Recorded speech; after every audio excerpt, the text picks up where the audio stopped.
बिस्मिल्लाहिर्रहमानिर्रहीम।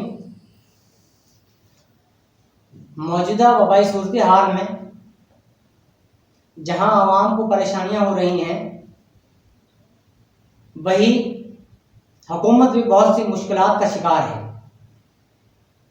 मेरी आवाम से अपील है, आवाम एहतियाती तदाबीर को इख्तियार करके रखें। और मैं आवाम को एक बात बताता चलूँ, पिछले दिन बरतानिया के डॉक्टर एड्राइन हिल ने एक वैक्सीन ईजाद की है जो 1100 लोगों पर इस्तेमाल की जा चुकी है। डॉक्टर एड्राइन हिल बहुत दिनों से मलेरिया के हवाले से रिसर्च कर रहे थे। वही रिसर्च कोरोना के लिए काम आई है।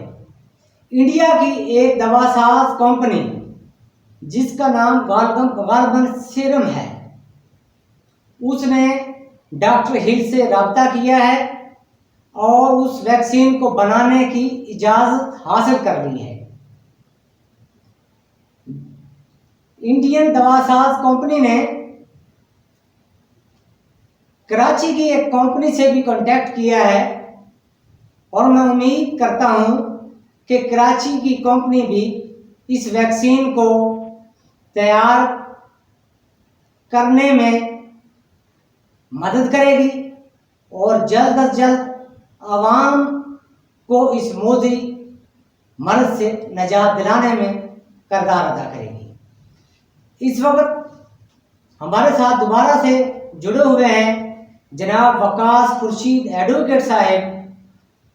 वकास खुर्शीद एडवोकेट साहब एक मेहनती और मुदब्बर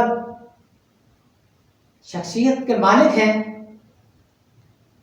CSS PPSC की एकेडमीज में बच्चों की तैयारियां करवा रहे हैं और अब तक तकरीबन 35 CSP PPSC मुलाजमीन इनकी एकेडमी से कामयाब हो चुके हैं।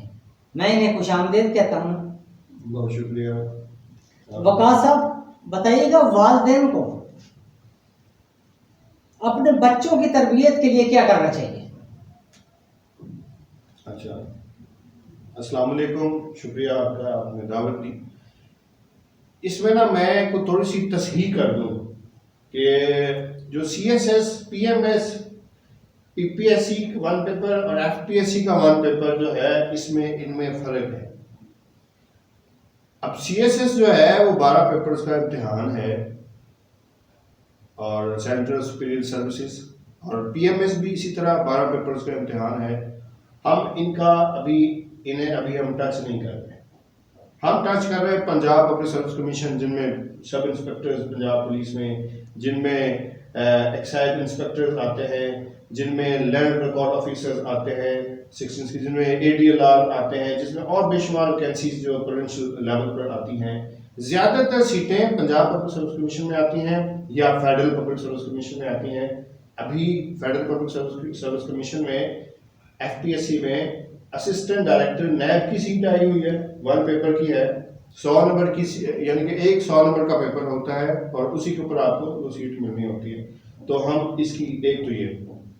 दूसरा जो आपका सवाल है कि मौजूदा हालात में वालिदैन को बच्चों को क्या सिखाना चाहिए। वालिदैन अगर बच्चों को ये सिखाना शुरू कर देना कि बच्चे, तुम्हें दुनिया की कोई ताकत हरा नहीं सकती, तुम्हें दुनिया की कोई ताकत हरा नहीं सकती, क्योंकि मैं उस वक्त हारूंगा जब मैंने हार मान ली। जब मैंने हार ही नहीं मानी, मैं हार नहीं सकता। मुझे दुनिया की कोई ताकत हरा नहीं सकती। मेहनत करने में अब कोई भी वैकेंसी है, कोई भी आपका अच्छा कैरियर है, कोई भी बिजनेस है, वो आपकी मेहनत के ऊपर डिपेंड करता है कि आप मेहनत कितनी कर रहे हैं। और जितनी ज़्यादा मैं समझता हूँ कि सबसे ज़्यादा कीमती चीज़ आपका टाइम है। अगर आप अपने टाइम की कदर नहीं करेंगे तो ये वक्त आपको ज़ाया कर देगा, ये हकीकत है। मैं समझता हूँ मेरी आज की डेट में, आज की तारीख में, मैं जिस लम्हे यहाँ बैठा हूँ, ये लम्हा मेरी ज़िंदगी में दोबारा नहीं आ सकता, क्योंकि ना ही आज की डेट आनी है, ना ही आज की डेट में ये लम्हा आना है। तो हमें बच्चों को ये सिखाना चाहिए कि आपने वक्त की कदर करनी है, और अगर ये सीख गए तो फिर कामयाबी इंशाल्लाह यकीनी है। थैंक यू जनाब। मैं एक बात दोबारा से ऐड करना चाहता हूँ इसमें। मैं हुकूमत से भी अपील करना चाहता हूँ और उलमाए कराम से भी अपील करता हूँ कि कोरोना के जो मरीज़ फौत हो जाते हैं उनके जनाजा पढ़ने में भी दिक्कत है। क्या उनका जनाजा गायबाना नहीं पढ़ा जा सकता? अगर गायबाना नमाज जनाजा पढ़ लिया जाए तो इसमें हर्ज क्या है? ये मैं उलमा कराम पर छोड़ता हूँ कि वो हुकूमत को एडवाइस करें। और हुकूमत को मैं ये बताता चलूँ कि मेरी बहुत से डॉक्टर हजरात, प्रोफेसर हजरात से मुलाकातें हुई हैं, उनसे पूछा है मैंने उनसे सवाल किया क्या कोरोना के मरीज जो फौत हो जाएं उनसे, उनकी डेड बॉडी से कोई बीमारी फैल सकती है? तो उन डॉक्टर्स का कहना था कि कोरोना जब मैयत या डेड बॉडी जब फौत हो जाती है इंसान, डेड बॉडी से कोई बीमारी किसी को नहीं लग सकती, कोई बीमारी नहीं फैल सकती। इसलिए मेरी हुकूमत से अपील यही है। पिछले दिन WHO वाले भी गल पर यही कह रहे थे कि डेड बॉडी से कोई बीमारी नहीं फैलती।